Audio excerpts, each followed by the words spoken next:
So good morning. My name is Sandra Brown. I'm a RIPA board member and a co-chair for this subcommittee for post-training and recruitment. So I'm here, I represent Oakland.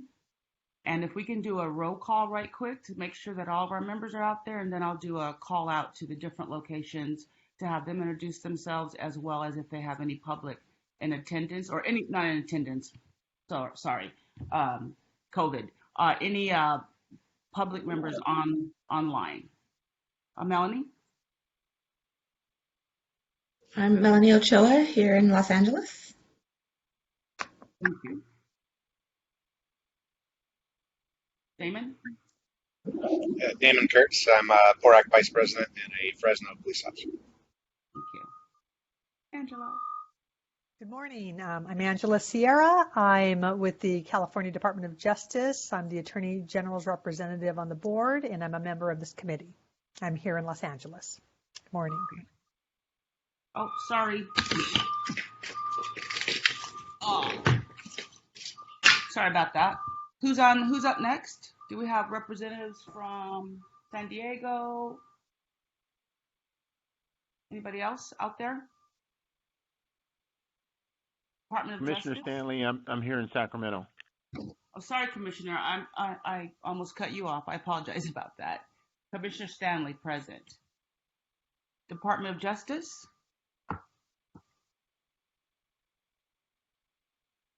Hi, I am Kimberly with the California Department of Justice. I'm a field rep in the AB 953 or Stop Data Support section.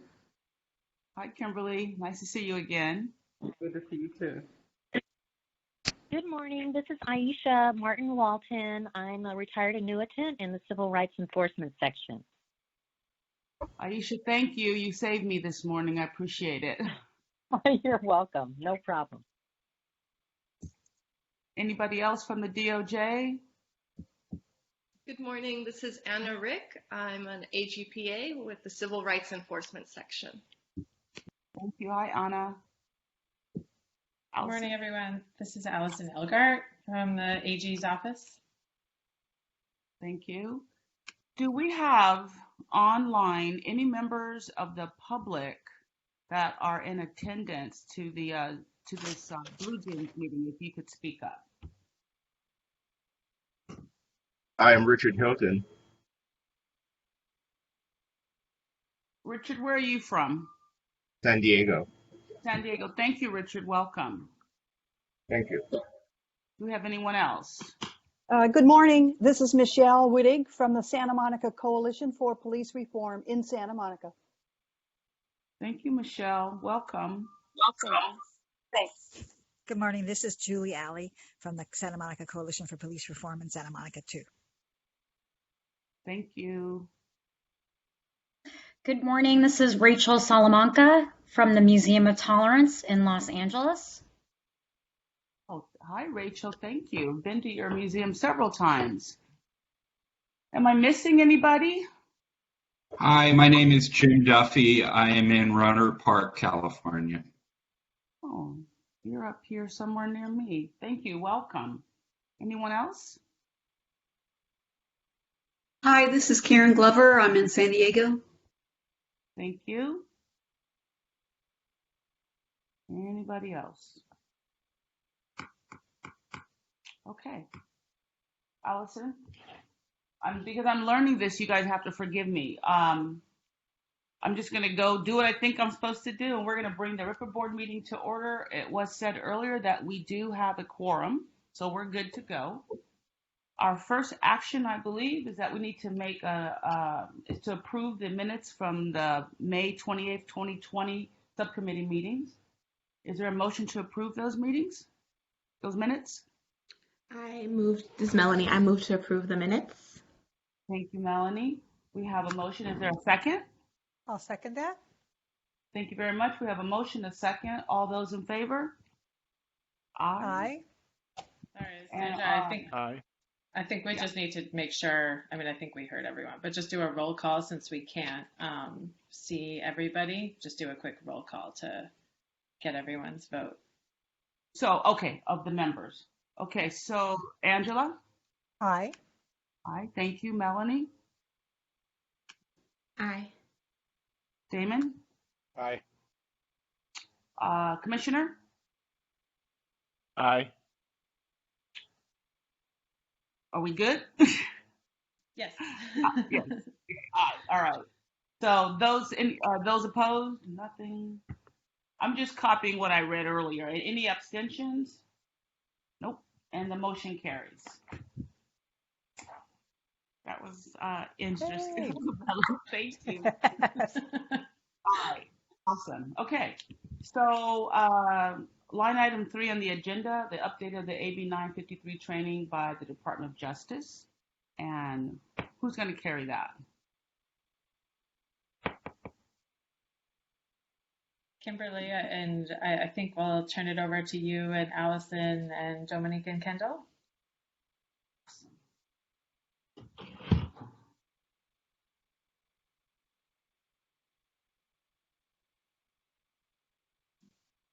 You're both muted, Kimberly and Allison. So there you go. I didn't notice that. Can you hear me now? Having yes. us. So we're gonna get started here with the presentation. Pretty much a small version of what we'll be presenting, and Allison Steen will be starting off. Thank you for having us, by the way. Yeah, thank you for having us. I think I was having some audio issues when you took roll before, but I am Allison Steen, and I'm one of the field reps working at the Client Services Program. And I'll start things off kind of going over the post-certified course that DOJ has been in the process of producing. The title of the course is the Overview of the Racial and Identity Profiling Act. It's really a collaboration between DOJ's Client Services Program and the Civil Rights Enforcement section. The purpose of the RIPA training is to provide guidance and information related to the history, mandates, and RIPA reporting requirements. It's also going to go over the purposes of the data that get collected to ensure a uniformity in reporting. So what we're really aiming to do is address a lot of the frequently asked questions that DOJ receives from law enforcement agencies who are gearing up to start collecting the stop data. So the course itself will be 4 hours long. The intention is to offer the class 1 day a month, having both a morning session and an afternoon session with up to 25 participants in each class. The target audience being law enforcement personnel, so it can be both sworn or non-sworn. Ideally, those in the agencies who are in a position that they would likely be part of their department's implementation of RIPA. So for example, looking at supervisors, managers, trainers, and also even the officers themselves who are going to be the ones actually collecting the data. So initially in the project, the intention was to hold the classes in person. However, with everything else, COVID threw a wrench in that. So we're pivoting and working to get the course approved to be held via webinar. Likely to begin being offered late fall of this year. So we're in the process of making some modifications, some logistical changes to still be able to offer the same great content. It's just going to look a little bit different, still meeting the needs of the law enforcement agencies, just in a different format via webinar. So to move into the actual course content, starting each class, I'm going to start with instructor introductions, do a class-wide activity so the participants get an opportunity to introduce themselves. They can share the agency that they work for, their role, what they're looking to get out of the class. Of course, the typical housekeeping information. We're going to be using the program BlueJeans events. So we'll go over how to use the chat features, how to still ask questions, because we still really want to promote an interactive experience, despite the fact that each of us are behind a computer screen.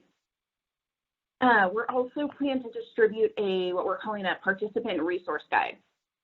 So this will be a place where the attendees can reference for all the links, materials, and resources that will be discussed throughout the course.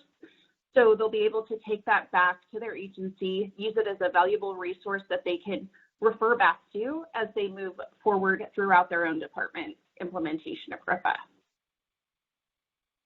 So from there, we'll be going over the course objectives, and I'll share those now. The first is to obtain a better understanding of the RIPA requirements and go over key definitions. To understand the roles of the various entities working on RIPA. That'll include the RIPA board, the actual reporting agencies, DOJ and Post. To gain experience by reviewing scenarios that the officers may encounter in the applicable reporting requirements. Recognize the functions of the stop data collection system and the DOJ's hosted web application. And also, lastly, to be prepared to assist with their agency's implementation of the mandated stop data reporting. From there, we'll move into background and legislation. So we'll be going over AB 953, going over the Racial and Identity Profiling Act itself, the subsequent legislation, and the associated government codes and penal codes. Won't go over each of this at this point. From there, we'll do a status update for the agencies. So this section will go over how the agencies are broken up into 4 reporting waves, how they get broken up, their reporting deadlines. We'll discuss how some agencies have opted to start reporting early prior to their assigned deadlines. And then we'll also be going over the outreach and onboarding of the remaining waves 3 and 4, which will be starting to collect and report data over the next 1.5 to 2 years. From there, we'll move on to information regarding the RIPA board, going over the members, who they are, roles and responsibilities, when and how often they meet. Here, we'll also be showing a short video. It's a little over 5 minutes. It really illustrates the board's purpose. It shows comments from board members, members of the public, and highlights the work that the board has done thus far.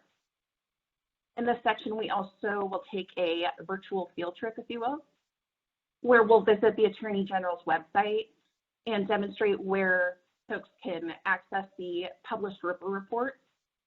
They can look up information about the board, see the schedules for upcoming board meetings, subcommittee meetings, and so forth.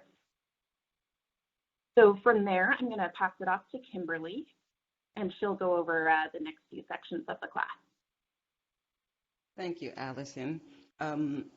At the beginning of this, I didn't get a chance to mention that in your materials for this meeting, you can actually see a draft of the outline. So, I know it has what we cover up on the screen there, but it's a more in-depth draft of the outline in the materials. I think it starts at page 10 if you want to check that out later on at your convenience. So after exploring the RIPA board's information on the AG's website, we'll also discuss additional key roles and activities that are from LEAs, the agencies, DOJ, and Post. A few of the top activities of the LEAs or the agencies that will be addressed during the course are the collection of the stop data and how and when to report it to DOJ. Also providing a summary of the civilian reports, we'll discuss that and submitting that to DOJ, as well as reviewing best practices on how to maintain and analyze the data once collected. Other activities for law agencies are ensuring that they are updating and maintaining policies and procedures and that they reflect the best practices. Also taking accountability, we'll address that in the course. Taking accountability of reporting the stop data, determining supervisor review, and monitoring agency reports, plus highlighting areas of appropriate behavior and identifying areas of training opportunities and professional development for officers. During the course, we'll also emphasize that DOJ's role is to engage with agencies regarding AB 953 and collecting data. The DOJ activities that we'll be sharing include receiving and storing the data, drafting and publishing regulations, consulting with the RIPA board regarding the annual report, and assisting agencies in understanding the collection methods. And we'll also address a little bit for post-roll, but it's less broad. You know, it's more basically that we'll be sharing that they provide training to the peace officers, provide guidelines, consult with the RIPA board regarding evidence-based curriculum, and examines patterns and practices and protocols regarding racial and identity profiling. During the course, we'll also give a system demonstration. So during the system demonstration, and it'll actually either be by video or it may be a live demonstration, depending on how, sorry, that's my coffee maker. Depending on the technology and if we're able to present it live, we would prefer to do a live, but if not, we'll have a video prepared for that. The system demo will actually allow the participants to get a sneak peek of what officers will actually see when collecting the stop data if they choose the DOJ's web app as a method of collecting and submitting their data. Moving forward, another important topic we'll cover in the overview of the RIPA is analysis and publication. In this section, we're going to be providing a brief look at the Open Justice portal. And we'll actually take them out to the portal. So this will be a virtual field trip as well. And this will allow participants to see the stop data that is being uploaded for the public to see, and that anyone can view this there on Open Justice website. Participants will also see that we support full transparency of the stop data that's collected by the agencies. So they'll actually get, you know, a look at that and see how it's analyzed there and see how they can pull up the different records for different agencies there. So that'll be a brief look at that. And they'll also see that, you know, that we do post all the data with the exception of uniquely identifying information for the officer or personally identifying information for the subjects of the stop. Then we'll move on to briefly discuss how DOJ encourages agencies to conduct analysis of their own. Although the RIPA board annual reports do provide analysis and statistics of the stop data, some agencies actually have chosen to partner with academics to analyze their own stop data and present their results. We'll also discuss and provide resources about PRA. So if an agency were to get a request for a Public Records Act, that'll be there whether they get it or whether DOJ gets it on the behalf of the agency. And we'll also provide resources. So in that participant resource guide that Allison mentioned earlier, there'll be some information about PRAs and other resources there as well. Now I'm actually going to discuss the lessons learned. So I know you see on the agenda that there's a couple of sections that I skipped, and our civil rights section is actually going to go over the scenarios. So I'm going to skip down to the lessons learned portion of it and agency implementation. What we will be doing is reviewing tips during this section, tips and feedback that were provided from Wave 1 and 2 agencies that have already began collecting back in 2018 and 2019. So we found that this feedback was valuable that we got from agencies, and it actually gave agencies a better outlook on what future agencies should expect to encounter when starting the process, all the way through the end, and ongoing support that they'll be receiving from DOJ. The feedback that we received was very valuable, and it actually included things like starting the process early as possible, evaluating current systems if they need any upgrades, testing, training officers, and how the officers will be collecting data. As far as implementation, we're just going to touch on this a little bit in the class so that the participants can get an idea if they are going to be engaging with DOJ regarding outreach and onboarding. We'll provide a checklist. We'll go over that checklist. We'll talk about the collection methods. There's 3 that's involved in that, and then the required forms for DOJ. We'll also provide a sample timeline, and this will pretty much show what the required steps are on onboarding. It'll show due dates that the agencies will need to follow in order to begin collecting data and submitting it to DOJ, you know, according to the due dates in the AB 953 legislation. At the end of the course, there'll be a questions and answers section. And this is where participants will actually be able to ask live questions in chat, and we'll be answering them there in the course.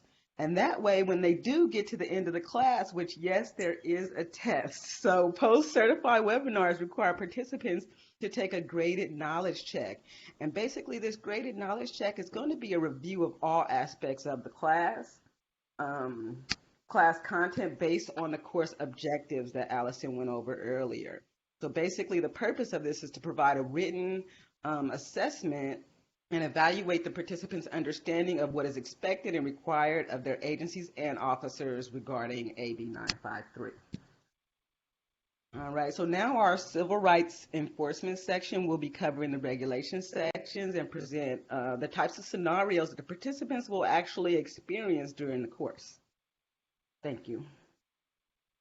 Hi, and good morning. My name is Kendall Micklethwaite, and I'm an attorney with the Civil Rights Enforcement section.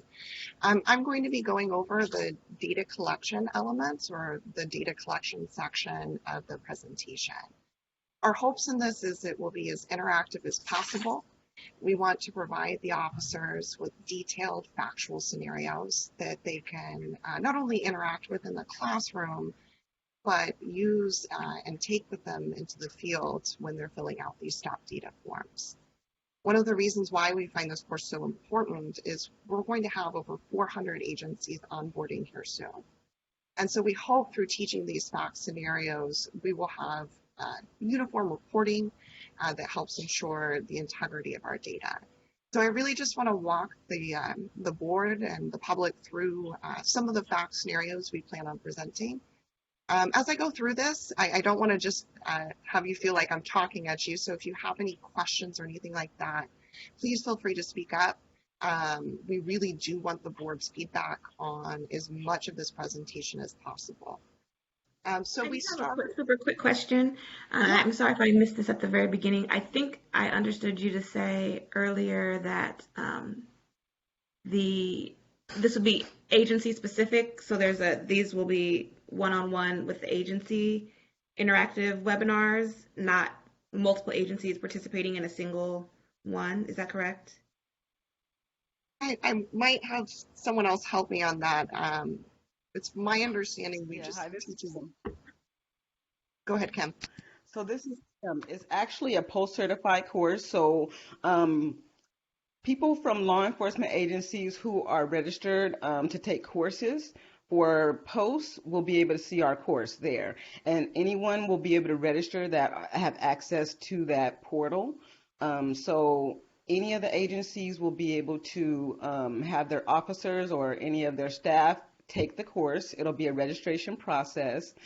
And then also we do plan to possibly have one-on-ones with agencies if they request it. So as of right now, we plan to give this class 24 times. So, Allison said earlier that it would be an AM and a PM course. So we do want to do at least once a month, and we're hoping to do that at the beginning of each month, but we're still planning on that. So when participants register, we may have a mix of different agencies. We may have people from CHP coming. We're hoping to get some of our Wave 3 in, first, because they're going to start collecting data on January 1st, and we're hoping to get some of the Wave 4 agencies in as well. But Wave 1 and 2 are also able to go to this. So, like I said, anyone who has access to POST and the courses there can register and take our course.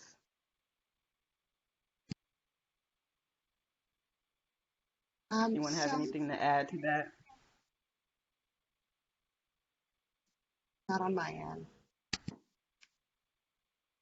So we start the data collection section with kind of a 1,000-yard view. So we want the officers to get the big picture of what we're collecting before going into a deeper dive of each of kind of the elements that the officer collects in a stop. So after giving the just general overview of the data elements we collect, we dive right into the reporting officer information. And the way we've designed this is so it would kind of naturally flow how an officer might fill out a stop data form. So one of the first hypotheticals we propose to the officers is the years of experience. And so we give an example of an officer who worked for a law enforcement agency, but went on military leave for a short period of time, and then returned to work for a different law enforcement agency. And so during this part of the course, we ask officers to report the appropriate years of experience. If this is in a webinar format, we'd expect folks to be able to write in. But we hope that this could, and all of these scenarios, help kind of facilitate a discussion with the group as well. So after covering years of experience, we get into if multiple officers respond to the scene. One of the questions we've been getting from law enforcement agencies is, if 2 officers are involved in an interaction, who's responsible for filling out that stop data form?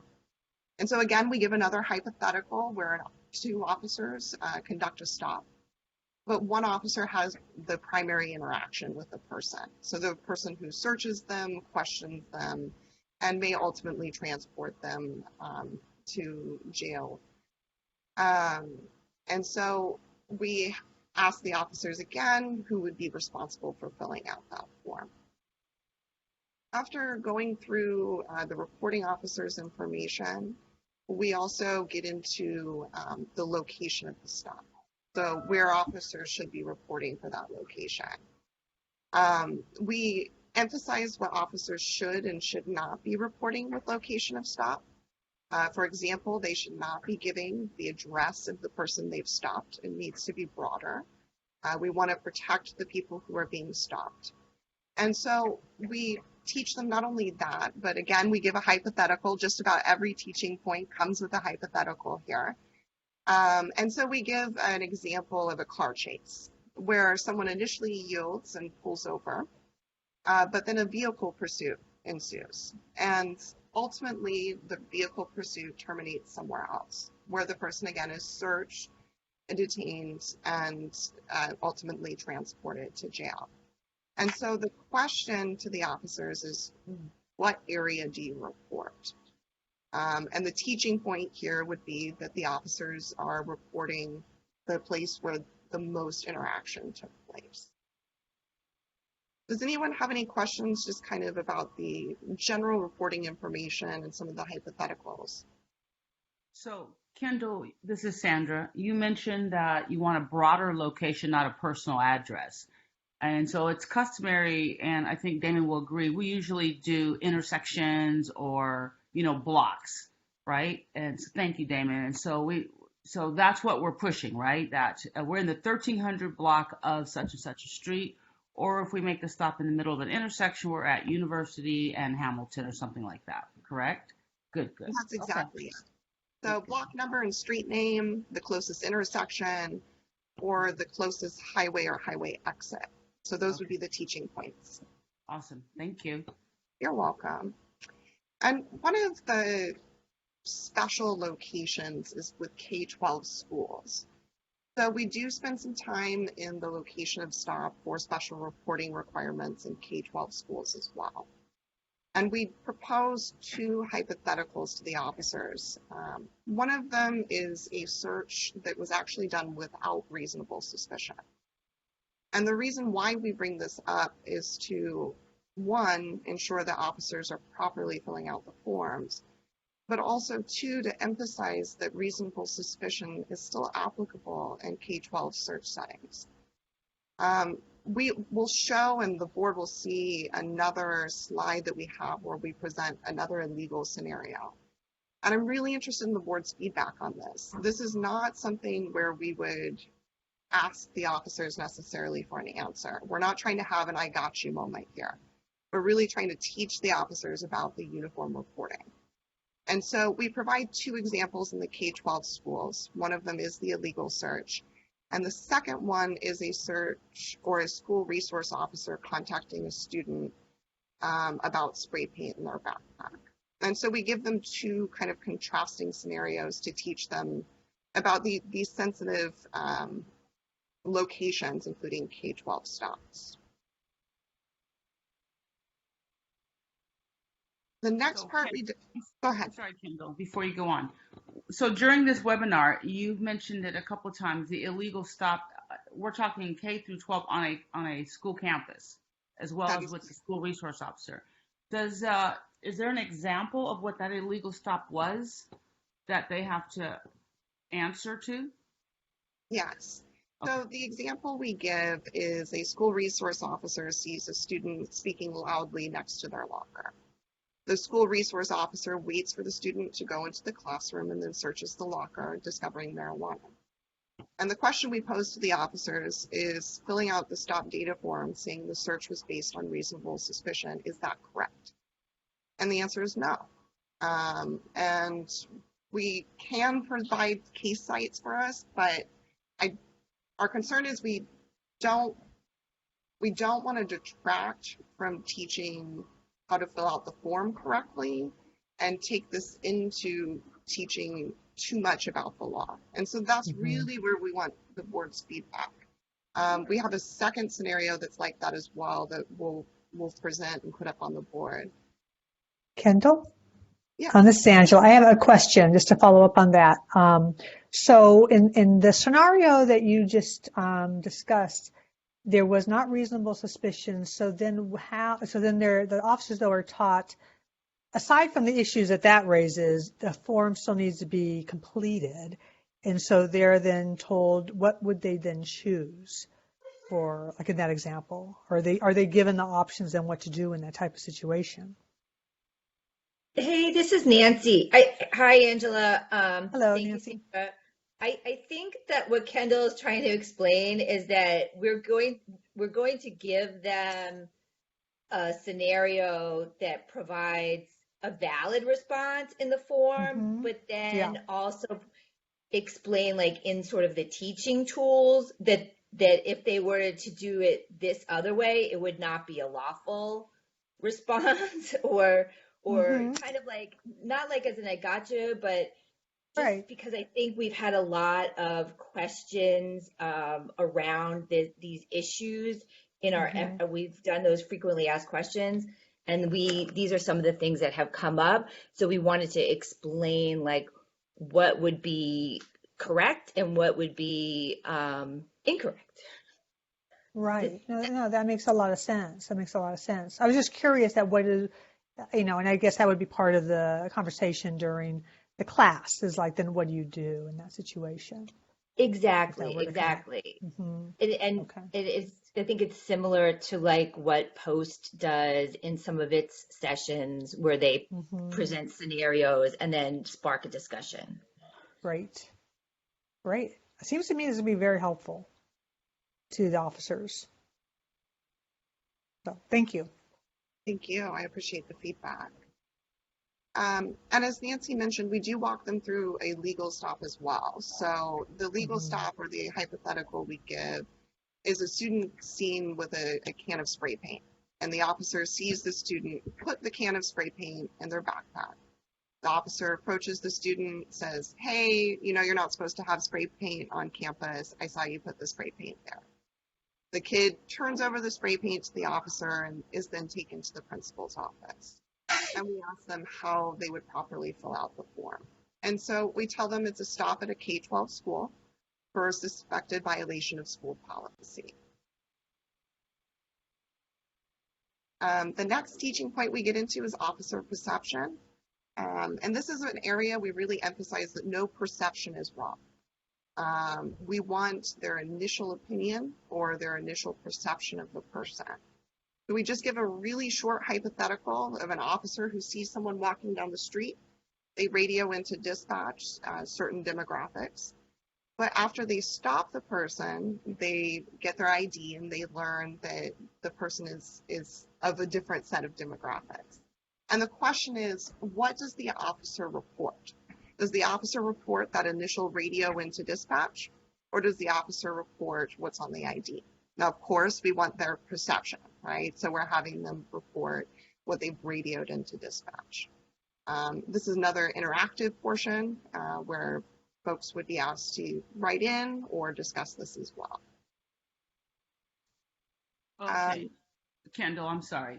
So for this data collection card, I understand we want the perceptions, but then when we start to do the data collection summary of the numbers, then wouldn't that make the numbers skew if we're not going with the real identity? I mean, if we say go with your first initial perception, and it's let's say it's a Pacific Islander, but the perception that the person had that it was an African American, then once the ID comes out, and it's not an African American, why would we not want to correct that information that was given to dispatch? Could we not just say, oh, dispatch, I made an error, it's actually an African, or when we log it in, we don't want to log in exactly what the person is? Well, I think that's part of the RIPA reporting requirements, is we're recording perception. It's not what the person actually is. And that's the data we've been collecting, is the officer's perception of that person. And your observations are noteworthy, but that's the data we've been collecting thus far. I'm surprised Melanie hasn't jumped in on this one.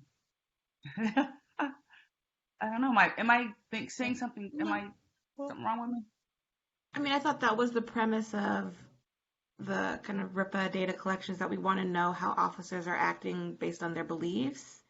They might be proven incorrect, but we want to know what is causing them to act kind of in the first place. Now, it's interesting that you mentioned that, because perhaps the secondary actions that they take after stop may be impacted by what they learn on their ID or something like that. So, I mean, there's a lot of interactions, but to choose one or the other, I think the legislator, I think this is the regulations, opted to choose the perception. Initial.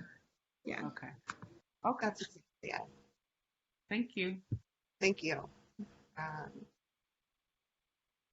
The next thing we go through is the reason for the stop. And this is really where most of the hypotheticals are coming from. So we talk about traffic violations, reasonable suspicion stops, as well as known probation and parole status, outstanding warrants, consensual encounters, as well as interactions with youth as well in K-12 schools. One of the hypotheticals we go through is a mental health emergency, where an officer has an interaction with a person who is seen walking in and out of traffic. And so we go through the hypothetical with the officers and ask them how they would document the stop. The next one we go through, and we'd like to present the slide to the board, is a neighborhood with gang activity. This is one of those illegal searches that I mentioned before. So we really want some feedback on this. So I'll give the board a second to read through this, and I'll also read it out loud. Officer Baker pulls over a youth driving through a residential neighborhood with ongoing gang activity. He takes the youth's driver's license and asks the youth to step out of the car and conducts a search. Baker runs the youth's name for any warrants and is notified the youth was on probation. If the officer fills out the stop data form saying the basis of the search was known probation or parole status, is that correct? And the answer, of course, is no, right? This is an illegal stop, right? It was made without reasonable suspicion. You can't just stop someone for being in a specific neighborhood. And the search cannot be justified by learning that the person was on probation after the fact. And so this is a teaching moment about known probation or parole status. We don't want them filling out the reason for the stop was known probation status, because that was not the reason for the stop. But we really do want the board's feedback on this. I mean, do you think having an illegal stop helps teaching this point? Are folks comfortable with this particular scenario, and this scenario also involving a youth? And so I'm really interested in folks' feedback on this. Okay, I do like it, because when you were reading it, I was thinking, this is fruit of the poisonous tree. If your initial stop was based on your perceptions of race or youth out of place or age, that's illegal. So you got to, there's no probable cause, no reasonable suspicion, nothing. You just made the stop. And again, you cannot use something you learn a couple minutes later to uphold the illegal stop. It doesn't work that way, and cops need to know that. Does that happen? I think that happens. I'm not saying everybody does it, but I'm quite sure. I mean, I know it happens. And so if we can teach them that it's ass backwards, you can't use that. If you have nothing, you have nothing. So you cannot now create it after you get that information. Oh, well, you're on probation anyway, so it's good. No, it's BS. No. So I like it. I would like to see more different scenarios, not just with youths. So I agree that I think, given that we know stops like this occur, I think it's good to be asking them and putting that in front of them. I also think it's good to be reinforcing that this is not a proper stop for these particular reasons. But I don't know where it leaves us in terms of how do we think that stop card is going to be filled out? Is it going to just then not be filled out if they do this illegal stop? Is it going to be filled out now, still saying the same thing, but knowing that they shouldn't be doing it? Or should we be encouraging them to kind of fill it out in a particular way because we want to be able to identify these things? So maybe saying something like, it wasn't based on the condition, it wasn't based on parole status, so it should be, you should state whatever your basis was for reasonable suspicion for the stop or something like that, so that and then if they fill it out and it's basically like presence in a gang area, we can kind of better analyze that data to say like that we could see now there's a trend of people being stopped for things that we don't believe satisfy reasonable suspicion or probable cause, and so that help assist in the analysis in terms of understanding what goes on, because I feel like leaving it where it is, if this is the end of it, doesn't address how the officer is actually going to now fill out that stop data. I think that's a great point, and definitely something we need to incorporate in, because if it is happening, we do want to see it. And so I think that's something we need to incorporate into our presentation, is exactly how they would fill it out in this situation as well. And same with the other scenario as well. So what I'm hoping for is twofold. That during this webinar, that they learn that you can't do that. They get an aha moment. Well, I mean, because I don't think every cop goes out ill-intentioned to say, well, I'm gonna make this stop and then I'm gonna falsify the card. I'm hoping they don't make those stops, and so we wouldn't have to fill out the card. But to what Melanie is saying, so if an officer makes the stop and it's an illegal stop, that they're going to fill out the card to show that they made an illegal stop. I don't know, Damon, what do you think? I think that's in itself is a issue. Yeah, I mean, I think for the purposes of the training, I don't really have an issue with that. I think in a real life scenario, it's going to be difficult for an officer to basically self-report, hey, I made an illegal stop. We know these happen from time to time. I don't think they're as prevalent as, particularly now, with so much focal point on these issues. But I don't have a problem with the training or the question, and to tell them, hey, this is the way you should be filling it out. Just I guess the real life scenario, if it were to happen, I just don't know what if they're going to follow it. But I think I don't have an issue with it in a training. So. Okay. Yeah. I like it in the training. Agree. Yeah, I agree. But I do think officers may be like, I don't know if there was a second officer in the car, and they may just want to, I think it's just going to flow. Okay, so what happens? Let's say there was a mistake, lapse of judgment or whatever, however they want to couch it, then what do we do? So I think that is just naturally going to flow during the conversation. Well, and maybe it puts it in the forefront of the minds of those officers that are maybe a little more aggressive on their proactive policing.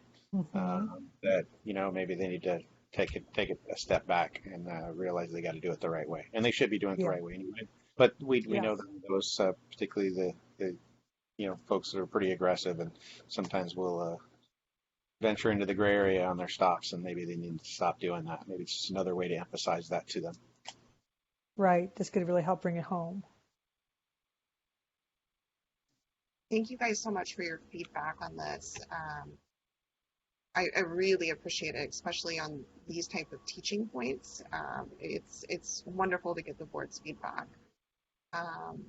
One additional point on the last comments that were made, to kind of disincentivize the officers from filling them out from making stop in the first place. That is something that was observed in New York with the reporting data requirement there.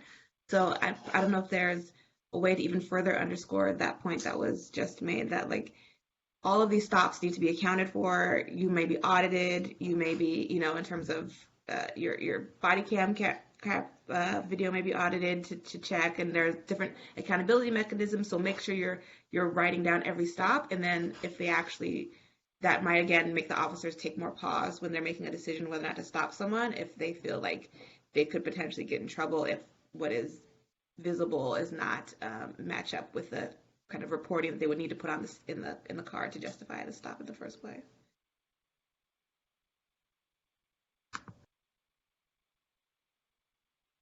I think those are all great ideas, and we'll certainly work on incorporating them. Is there anything else on this point? I don't want to. Okay. The last hypothetical that I'm going to present, and then I'm going to turn it over to Dominique, is consensual encounters. I find this is a difficult teaching point because it's, would a reasonable person feel free to leave, right? And it's the officer making the stop who's ultimately filling out that form. So we give this hypothetical of an officer who's dressed in plain clothes who approaches James and explains there's been a number of vehicle burglaries in the area. The officer asks the person if they've seen any suspicious activity, and they discuss issues in the neighborhood for 3 to 5 minutes. During the conversation, the officer does notice James's pupils are dilated and there are noticeable injection sites on his arms. Now, the first question we ask the officers is this a reportable stop? So the way we're trying to frame this is a consensual encounter, and there was no search conducted, and so it was not required to be reported. I guess the first question is, what do folks think of the facts here? Would a reasonable person feel free to leave? Have we created a hypothetical here of a consensual encounter? I guess is my initial question.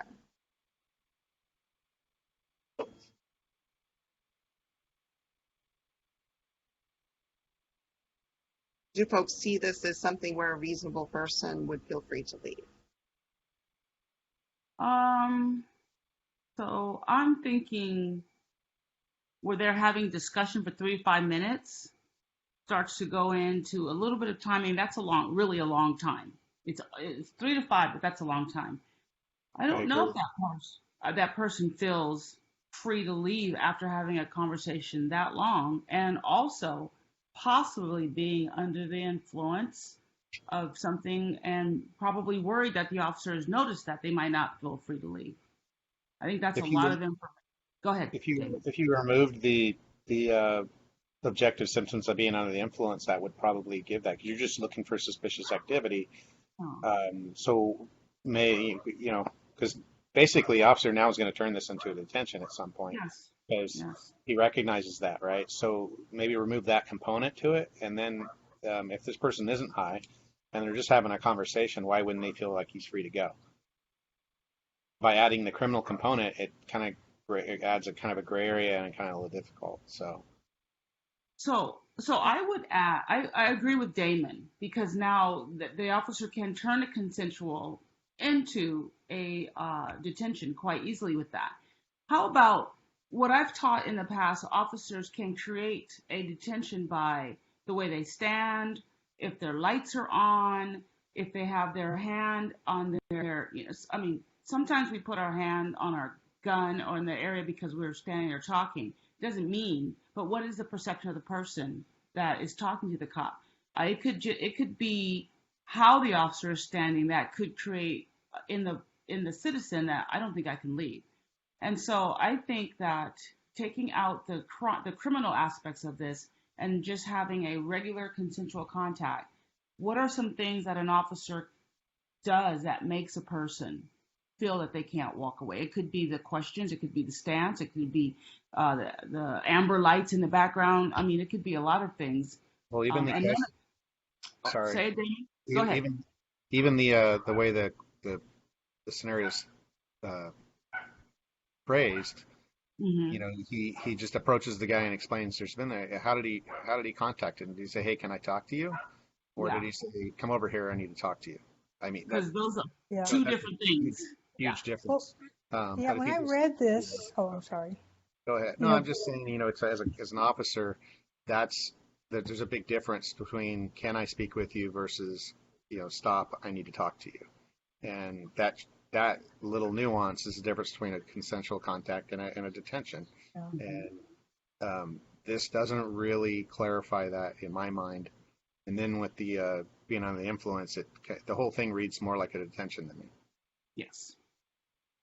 You know, what jumped out at me was that he's in plain clothes. So, you know, and I don't know if that's, you know, so does this person even know? I just assume this person doesn't know he's speaking to an officer. And how that impacts whether it's consensual or not? I just don't know.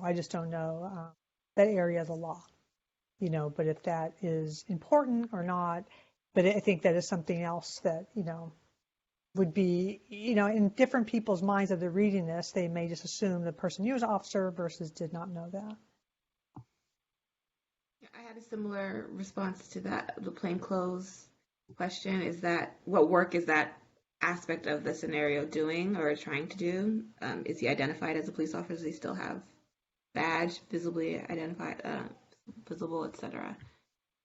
So I think that unless you're trying to accomplish something with that particular description, I would probably remove it because I think it does make things ambiguous, even more ambiguous. I mean, our hopes were a plainclothes officer wouldn't be carrying a gun or things that may make a reasonable person feel like they're not free to leave. But I think those are excellent points that, you know, maybe the person doesn't know the person's an officer. And so I think we can remove some of those ambiguities. To make it more clear. Now, we do turn the fact scenario, though. And so I want to make the board aware of that we ask them essentially the same set of facts, but then the officer asks consent to search. And so at this point, it has turned from a non-reportable stop into a reportable stop. I would still, Kendall, I would go with a uniformed officer who's doing something in a neighborhood and makes it into a consensual, hey, excuse me, sir, how you doing? Do you mind if I ask you a question? That's a consensual stop. The person can walk away at that point, and Damon will back me up on this. People have waved you off and kept going. And if we don't have any reason, we can't stop them. It changes when someone flicks you off as they're walking away, and now you have these ceremonies of dominance. Hey, excuse me, I asked you a question. That is now a detention, not a consensual stop. But do it with the uniform, because I've worked undercover. I have a gun on. I have a certain way I'm standing. I usually would have a vest on that I'm going to open my jacket to show. You know, and so we do more, I would say, consensual contacts in uniform than not. Damon? I absolutely agree. I would say a lot of our contacts are consensual. Yeah, in uniform. We can change it we can even ask a person who's just walking down the street, hey, do you mind if I ask you a question? And if we then see something, we can then ask, hey, do you mind, for my safety and yours, if I just pat you down for a moment? I just want to make sure we're both safe. That changes, but it's a consent search now. And I've been gone for 10 years, so I'm hoping it's still the same way. That's pretty accurate still. Yeah, okay, good. It's not uncommon to ask somebody when you're talking to them, do you mind if I pat you down for weapons, just so your safety and mine, just so we both feel comfortable. You know, that way I don't get nervous when you put your hands in your pockets, et cetera, stuff like that. So it sounds like we will be reworking this one. And really needed some feedback on this, so I really appreciate everyone's opinions. I do want to turn this over to Dominique. She'll be doing the second half of the presentation, and give her an opportunity to present a few additional scenarios as well.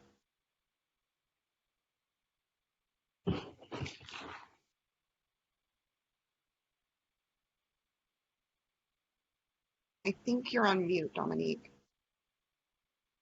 I am. Thank you so much. So hi, everyone. I'm Dominique. I'm taking over for the rest of the section for this training that is done by CRESS. So after we go over some of the data collection pieces that officers will need to report, we go into the narrative fields, which need to be filled out for both the search and the stop, the reason for stop. And the reason why we focus on this and have this example on the screen to show you is because this is a piece that we have not really touched on a lot with officers.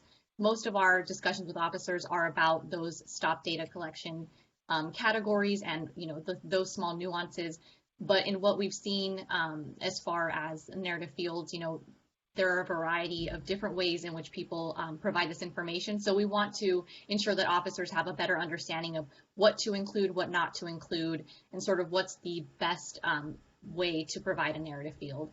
So for this section, we provide this, this scenario in which an officer is dispatched to a residence because a neighbor called 911, reporting that they heard arguing and the sound of broken glass. The officer arrives, knocks on the door of the residence, and when the child opens the door, the officer sees Frank Rose assaulting Doris Rose, presumably the people who live in the house. Now, Officer Adler detains Frank and puts him in handcuffs. While doing so, Adler sees Frank reach inside his jacket and exposing a gun. Officer Adler then searches Frank and removes the gun. Officer Adler also detains Doris, but does not arrest her, in order to interview her about what happened. So we provide this scenario, and then we will give examples of 3 different types of narrative field submissions. So this is the first example, which an officer provides their name, the person's name of who is in the house, an actual address of the individual. There is also language that we would not want officers to use in real life or in their narrative fields. So we would show this narrative, read it out to the group, and then ask them sort of in the chat or some other function to provide us what are the reasons why this narrative is not appropriate. And sort of the things that I mentioned, we list them here and we'll go over each of the things that make this narrative not acceptable. Then we will go into a second option, which is much shorter, and pretty much only provides the same information that we could gain from the drop-down sort of selections that officers have to input through the other categories. So a search was conducted, we would know that by the fact that they said search was conducted in a different section. And so again, we would provide this and ask them for feedback on why they think that this narrative isn't necessarily the best. And we would list them out again and sort of discuss it. The last option would be a sort of mix of the two. And we would again ask officers why they think this is a better option for a narrative than the other two. And for the reasons that we provide here is that it's a short but thorough enough narrative. There's no PII, no UII, and it does explain what happened without only saying a search was conducted and a weapon was found. It actually says what the weapon was and why the person felt the need to search this individual. So after going over the narrative fields, we then go into a discussion of actions taken during stop. And there are a lot of options for officers to choose from when they are selecting this. So we sort of separated the actions taken during stop into 3 different categories of detentions, search and seizure, and use of force. And once we kind of go over the 100 level of what those options are, we give different hypotheticals as Kendall provided for each type of action taken. Specifically, we go over the difference between taking a photo of someone and someone being recorded on body-worn camera, because one of those is an affirmative action taken by the officer versus a body-worn camera sort of just being on the entire time. We also do an example of a stolen car in which officers do a felony vehicle stop, which includes sort of taking someone out of the car at gunpoint, the lights are on, to show that all of the different types of actions taken have to be selected and not just one that officers may want to choose. We also go over searches generally. So why the different reasons for search. One example that we provide a hypothetical for is when an officer has a search warrant for stolen property inside of a house, and the officer goes into that house and finds individuals there and takes actions towards those individuals, is the officer required to report that?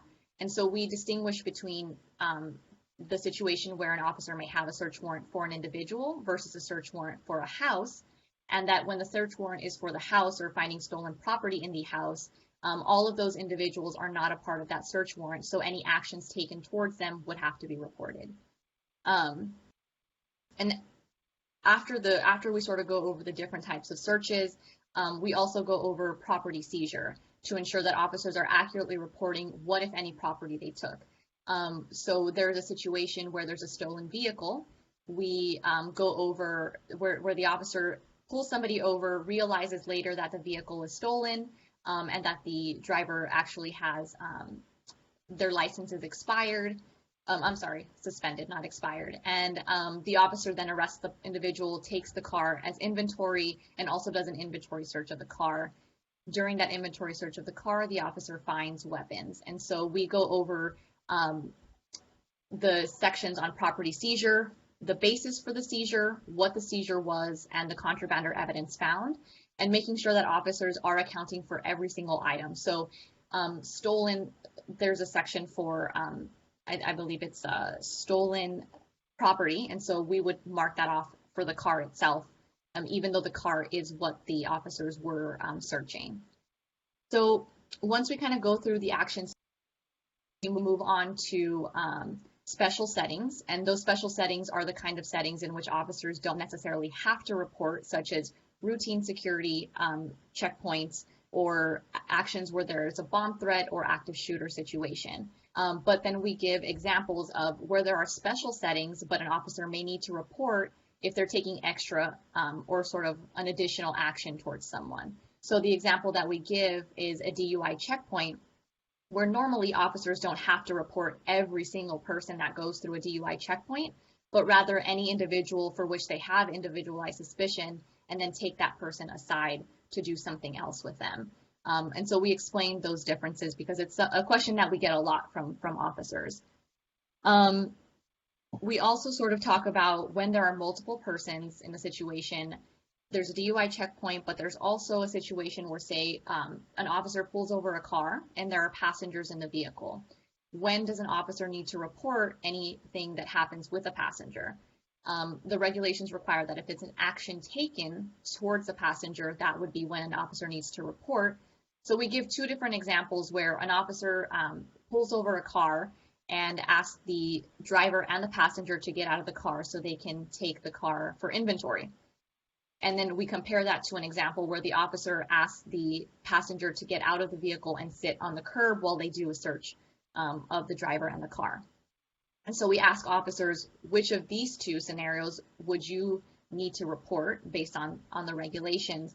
And then we discuss what is the correct answer. That would be when the passenger is taken out of the car and asked to sit on the curb, but not necessarily when the passenger is taken out of the car simply to take the car, I'm sorry, not inventory, but impound the car.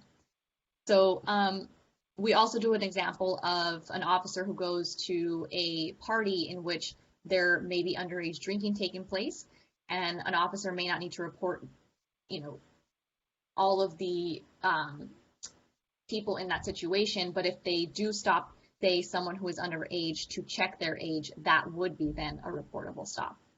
And so once we sort of go over special settings and different types of scenarios in that regard, we move on to the results of stop.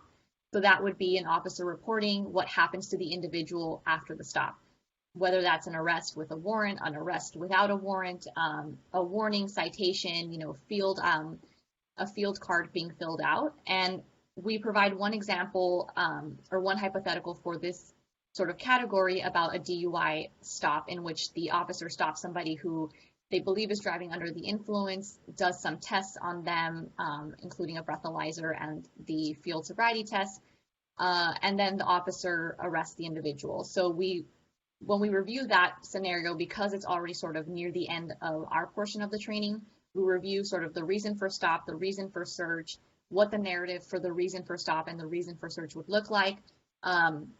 We also go over the actions taken. Yes? So because we're well into the hour, how much more time do you think you need to finish? 5 minutes, maybe. 5 minutes? Yeah. Okay. And then is there further after your presentation, or are we at the end? No, that's going to be the end of this portion. Okay. Okay, Yeah. sorry to interrupt you. Go for it. No, that's okay, no problem. So the DUI arrest just goes over all of the different categories that we've already covered since the beginning, and covers the area for results for stop. In this case of the DUI arrest, we mark that the individual was arrested without a warrant. So now that, you know, Kendall and I, because we'll be doing this training, have gone over sort of all of the different elements with various hypotheticals, we then sort of end this section with a hands-on, although it's not really hands-on because we won't be in person now, sort of experience where the officers will get a hypothetical themselves. They'll be given 15 minutes or so to read the facts and then decide sort of what are the categories or how they will fill out each category based on that hypothetical.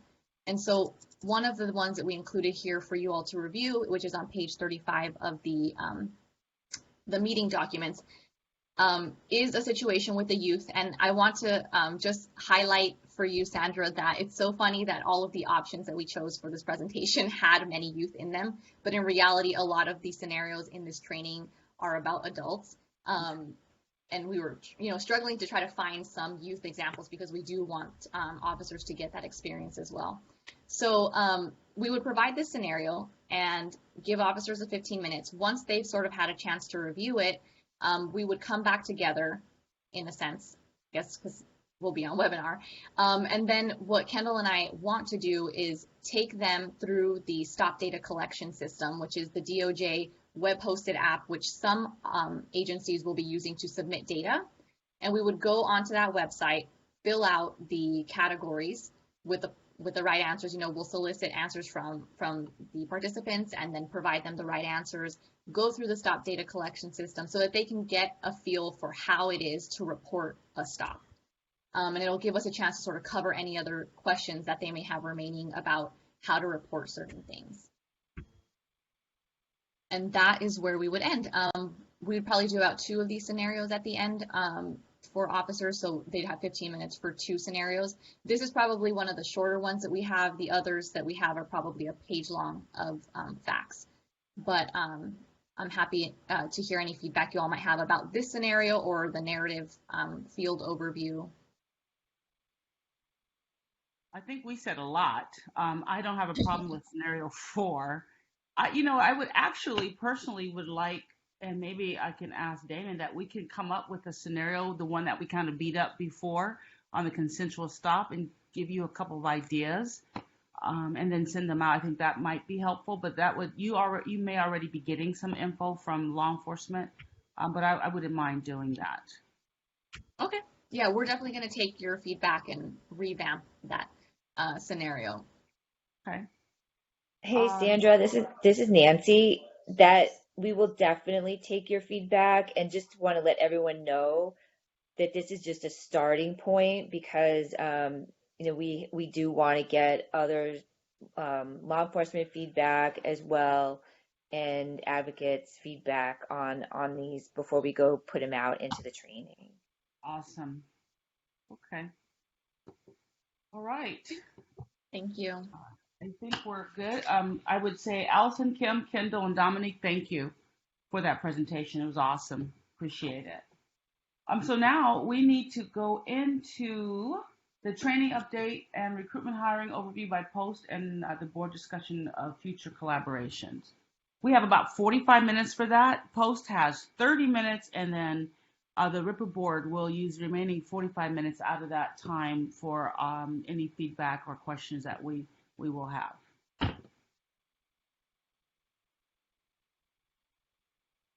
I just lost. Oh, there you are.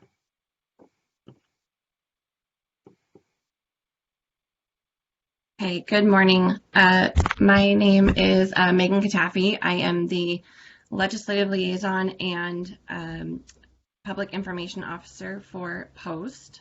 Can everybody see my screen there? Yes. Okay. So this morning we were asked to cover a few different topics and some things that POST has been working on.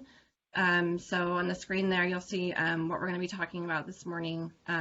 We have a new online distance learning grant program with this new budget cycle that we'll talk about briefly. We'll give you an update on our use of force guidelines and training development pursuant to SB 230.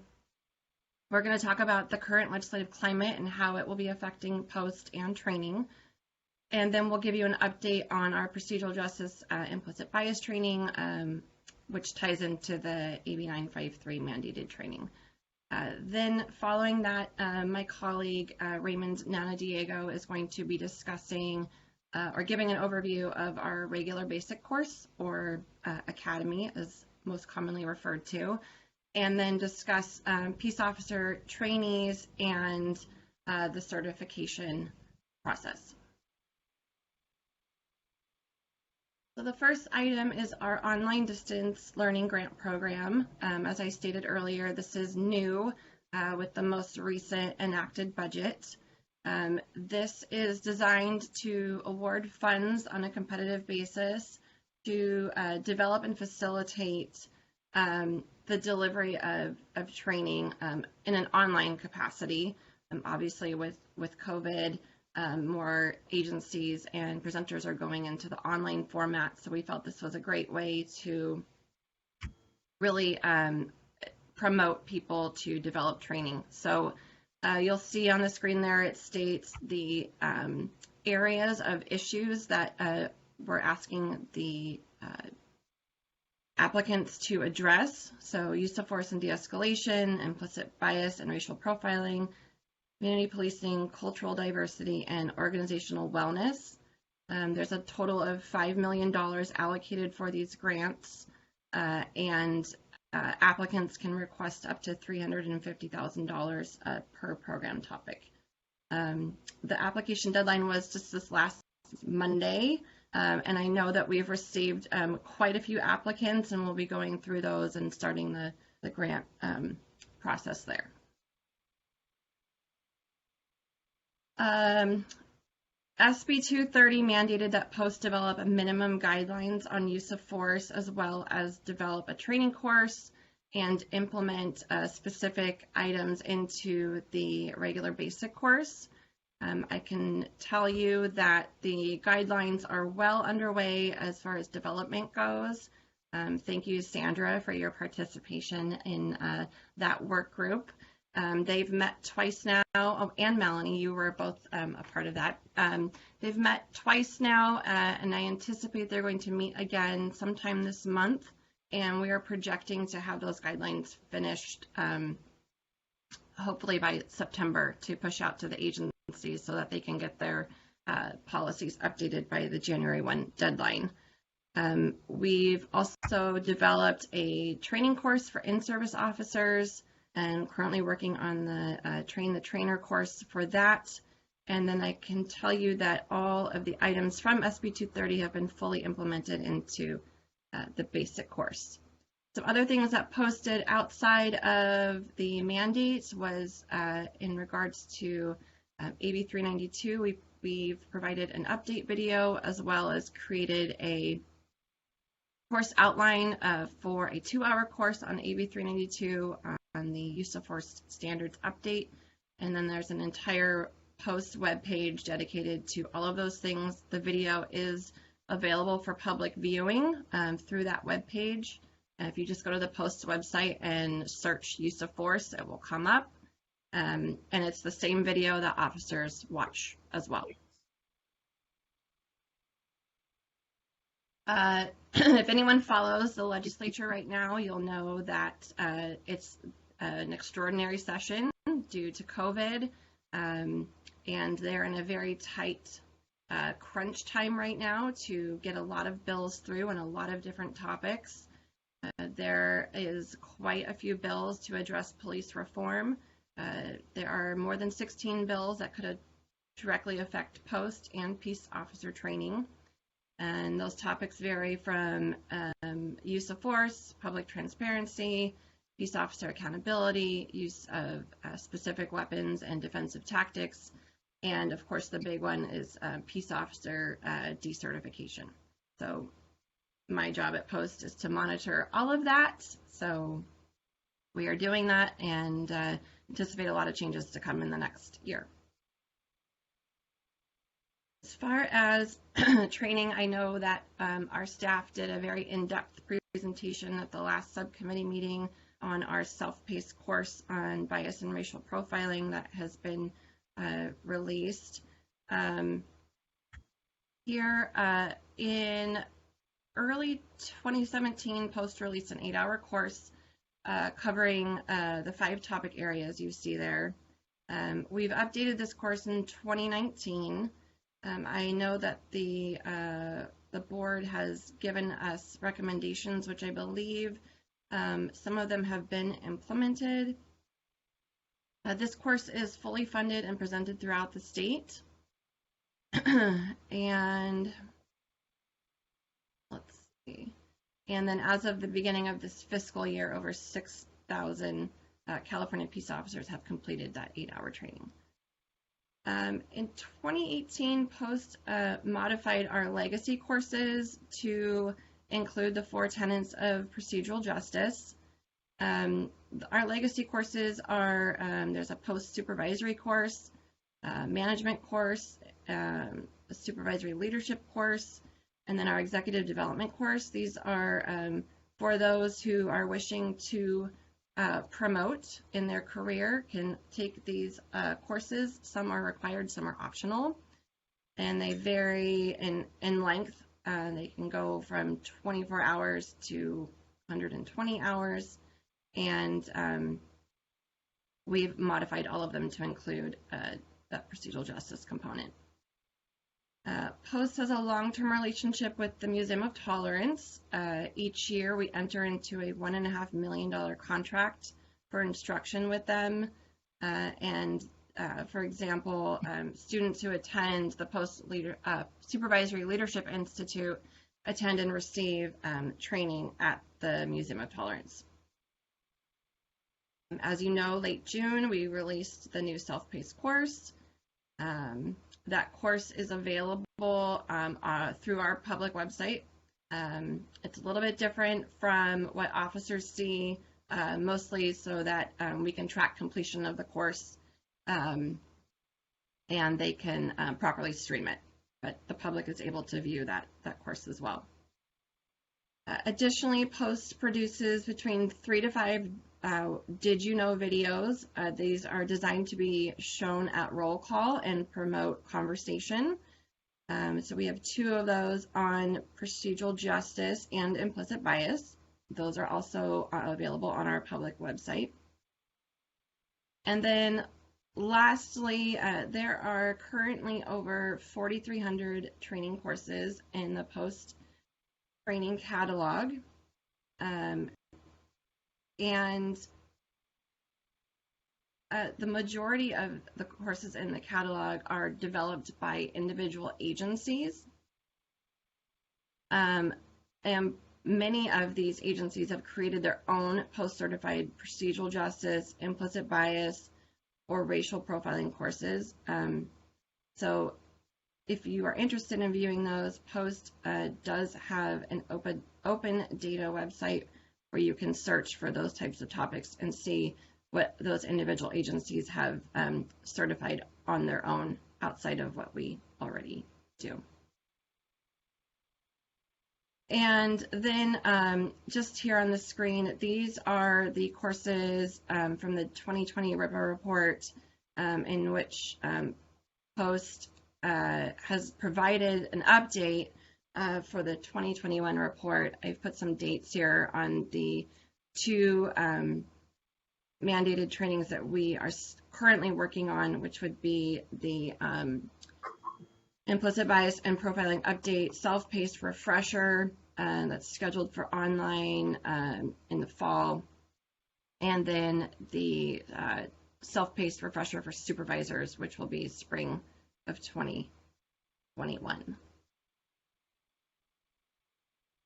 Are there any questions before I turn it over to Raymond? Okay. See here, I'll stop sharing my screen, and then Raymond, you can go ahead and take it away. Okay, thank you very much, Megan. My name is Raymond Anadiego, and I am one of the law enforcement consultants for the Basic Training Bureau. And let me share my screen here.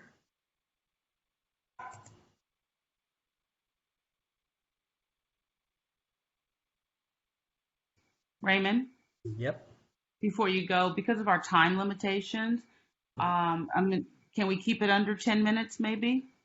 Sure, yeah. Okay, all right. All right. Sorry to push you, but we're going along. Yeah, no problem. So I'll give you a basic overview of the regular basic course.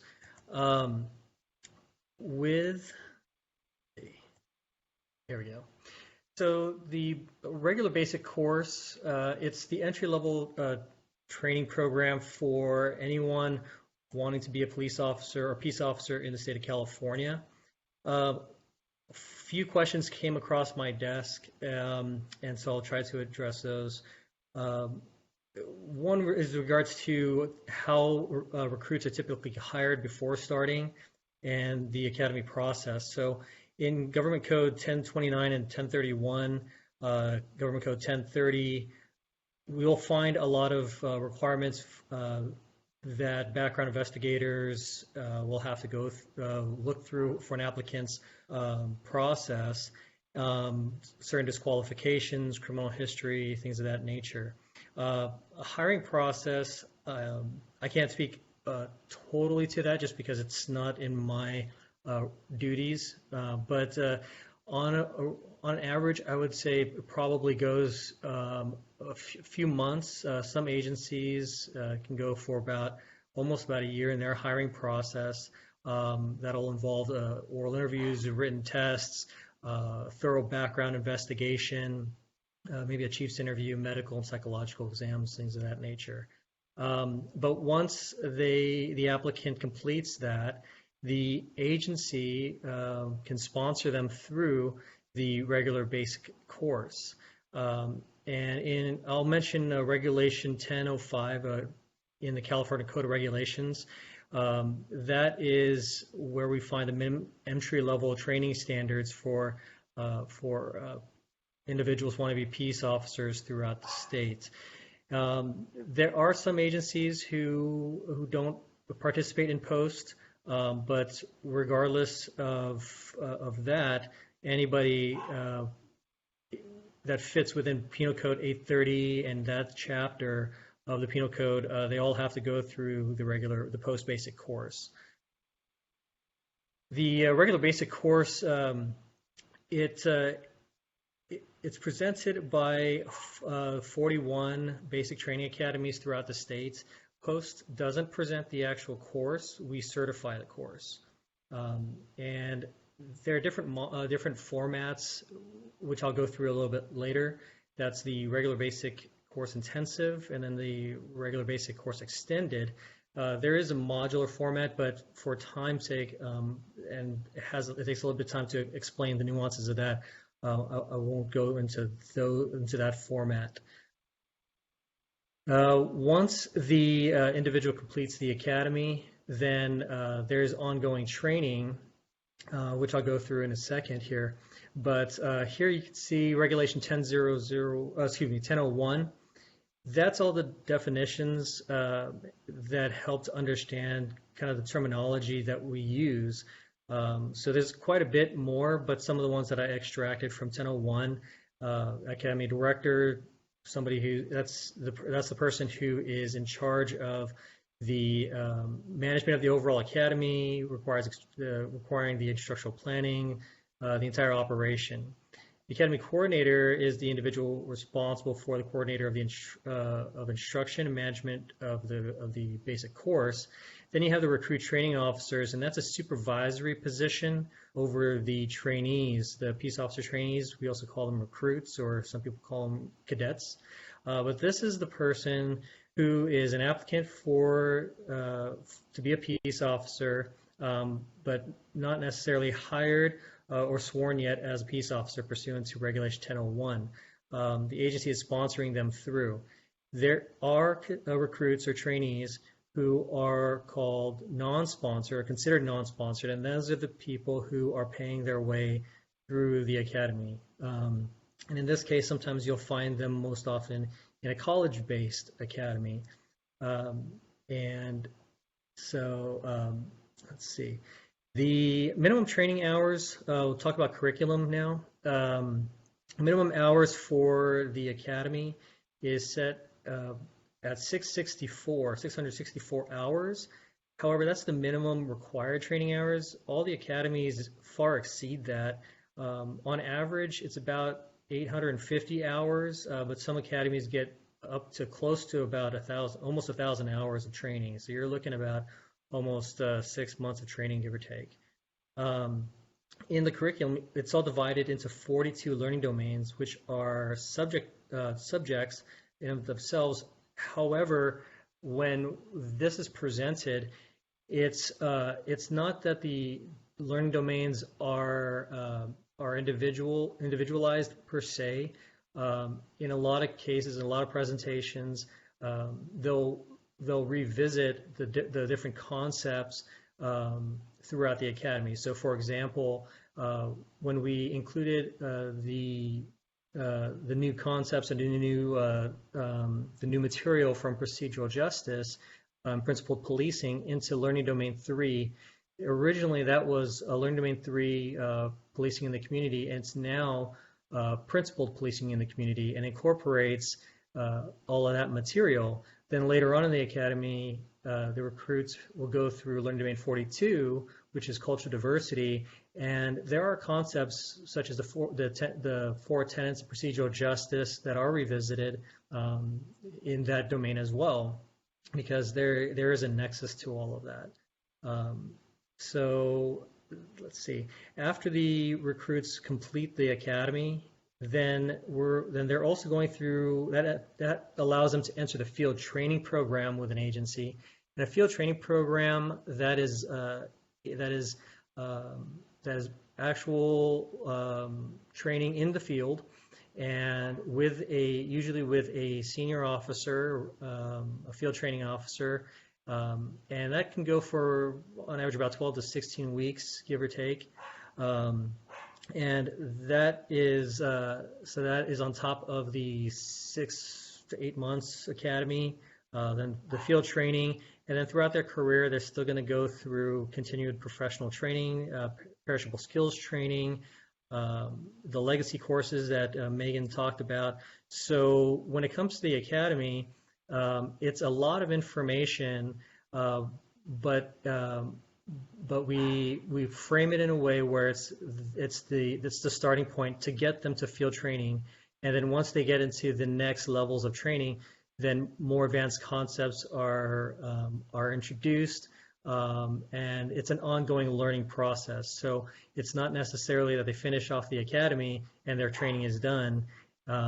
So sometimes we have to see what's a good fit for their level of training, and teach them how to crawl before they can walk, and walk before they can run. So with the curriculum here, you'll see the minimum instructional hours at 595. That's basically that's just the cumulative. All the learning domains have their own required number of hours that they have to be taught. And then when you add the tests, the scenario demonstrations, all of that adds up to your 664 minimum.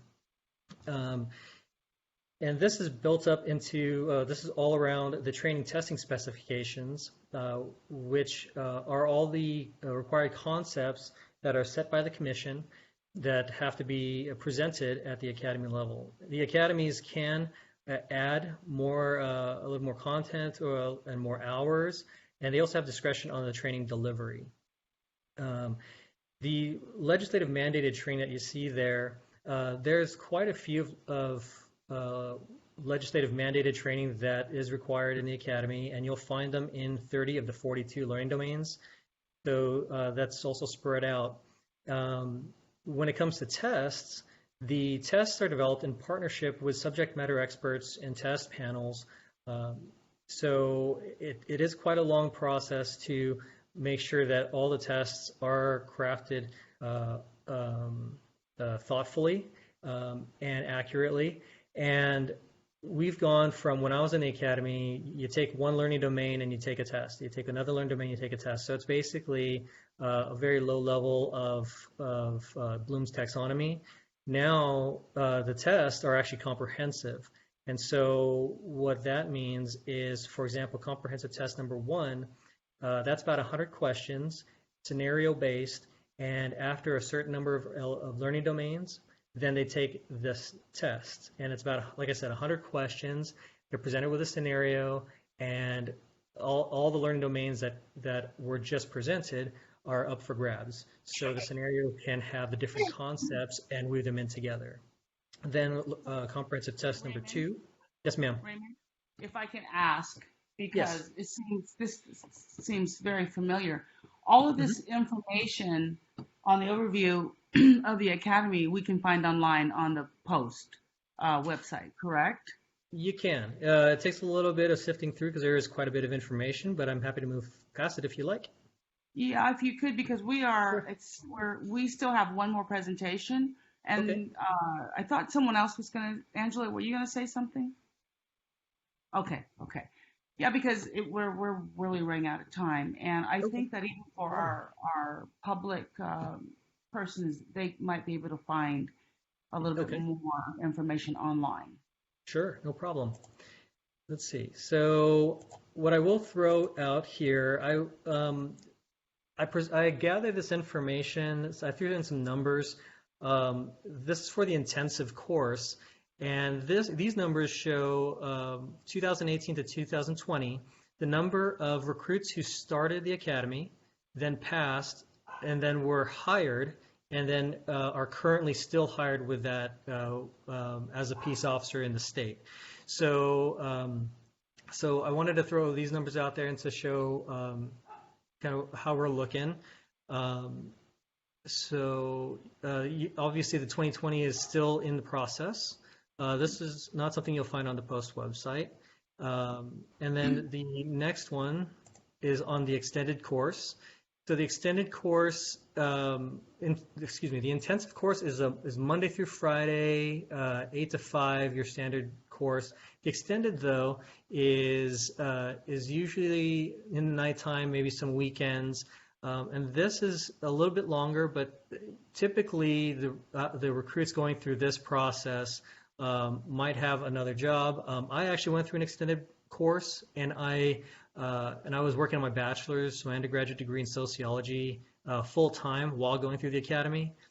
So that's why you see some of these numbers where maybe they attend, but maybe they're not looking to get hired right away, for various reasons, stuff like that. So you see that little bit of change in the numbers. So in regards to the certification process, this was one of the questions that came up, and I'll end with this one. So in the certification process, Regulation 1051 identifies the certification program, and then when you get into Regulation 1052, this is the majority of the documents, the information that we're looking for when we approve a presenter's request to put on the academy.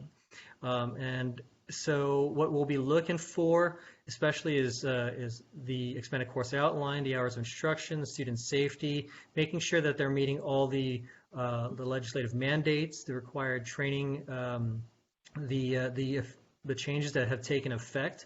For example, when we removed the carotid control hold out of Learning Domain 33, arrest and control, that took effect July 1st.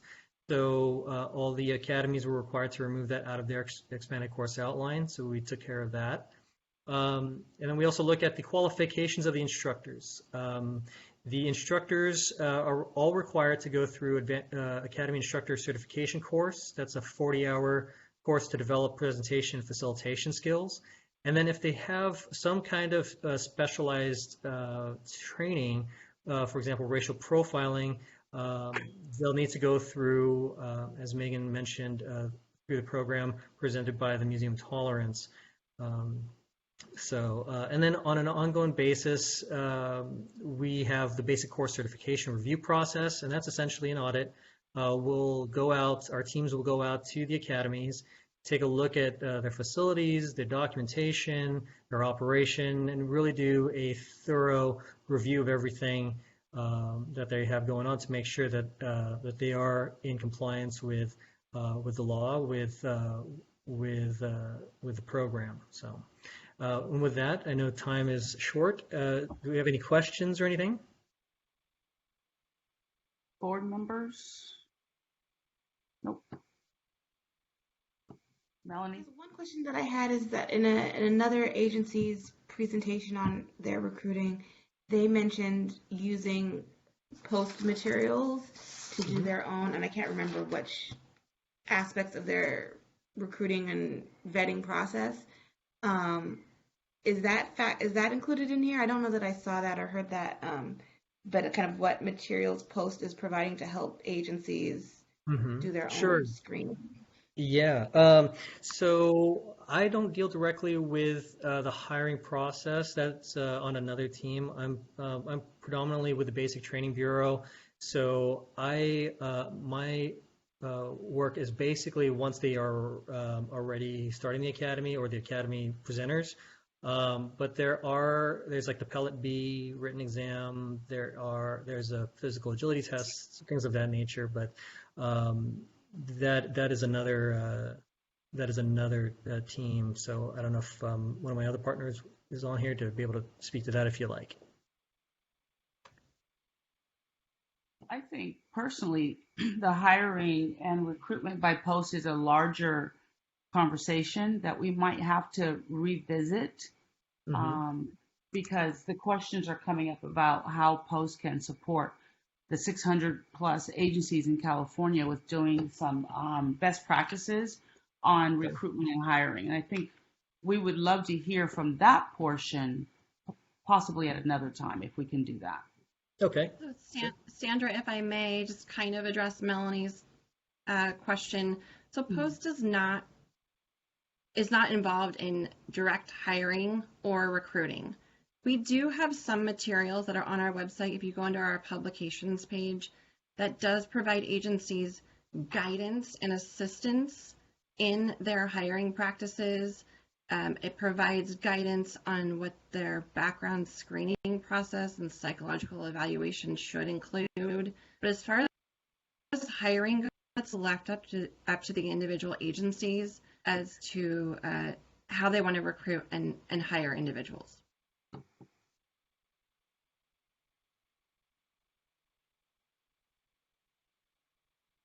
Okay, any other questions from board members before I go to the public? Okay, are there any questions from our public citizens that might have a question for Post on the academy and or on the training, the stop data training earlier? Or is there another presenter for Post? Nope. I think there's a little bit of time remaining if the subcommittee members have additional comments for Post or questions. Let's see. I think we have until like 11:51 if there's any discussion remaining. And if not, we could move to the next agenda item, which would be public comments.